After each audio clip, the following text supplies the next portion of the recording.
The Joe Rogan Experience. Now you use a lot of local ingredients, but you've also been doing this thing where you take people hunting and show them how to butcher an animal and show them how to cook an animal. Right. When did you start doing that? That was in 2008, so shortly after.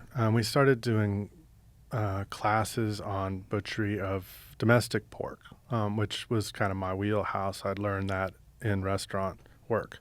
I'd been a prep cook and a butcher in a restaurant. And being new to hunting at that point, I had just started hunting a couple years prior and was really excited about it and saw the opportunity to really kind of tie the two together. You know, I knew how to butcher before I knew how to hunt. And so that I had a little bit of an advantage on the back end of it, but still have and still do have to this day a lot to learn about the front end of it. And I wanted to be able to share that with people because I think that hunting is a very key way to show people the importance of food.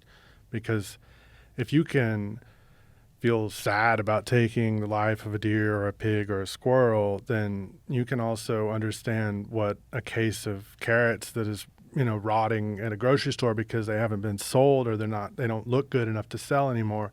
That's also sad to me. And you know, a lot of work went into that and so much, it's immeasurable.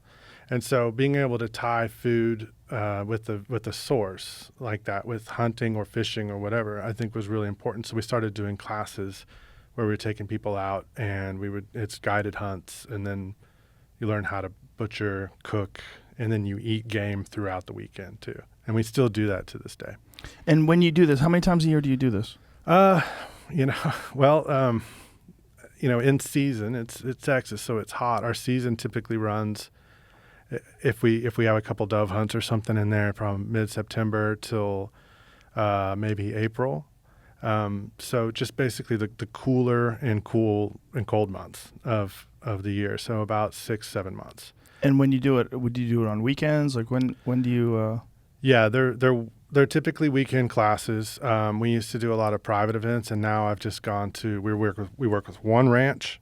We do a Friday through Sunday class, and in all honesty, though, our whole season this year has fairly much been booked up by people that came to previous classes. They come back. We have a pretty high return rate on those.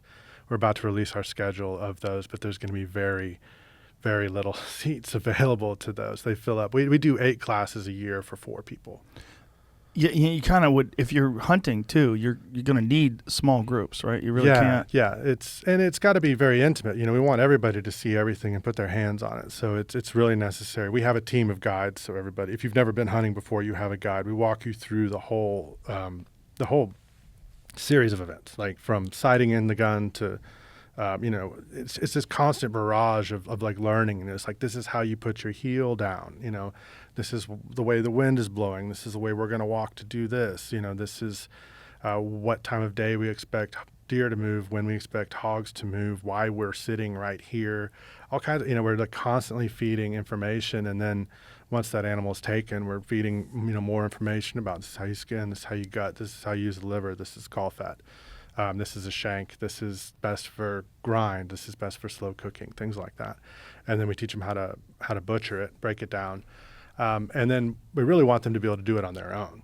And the whole time we feed them game to kind of really keep it in context. Because a lot of times people have been told, oh, you know, you can't eat that. You know, you can't, you know, deer liver's no good, or venison tastes gamey to me, or I don't want to touch the hog topic yet. But, you know, people are very opinionated about hogs, and we try to just kind of dispel those myths and empower and educate people and to be able to do it on their own. And whether or not they go and do it in the future, I don't really know, but I do think that it gives them some very good connectivity. I mean, I know people that came on a trip 12 years ago that still talk about it to me, you know, and I think it was important. And I mean, that's really important to me and very meaningful, that it's a formative experience, even if they never do it again, you know, but it teaches them to really value a resource, that time they killed a deer. Because it's really hard to, like, for me, once you've killed that deer, if you open up a bag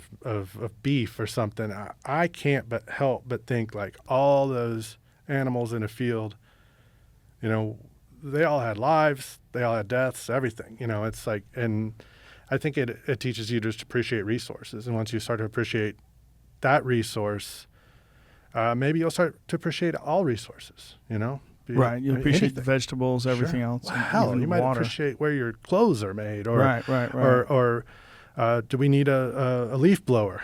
Things like that.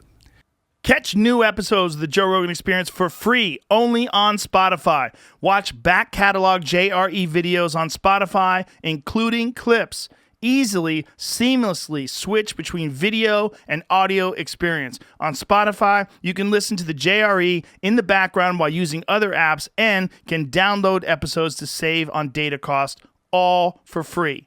Spotify is absolutely free. You don't have to have a premium account to watch new JRE episodes. You just need to search for the JRE on your Spotify app. Go to Spotify now to get this full episode of the Joe Rogan Experience.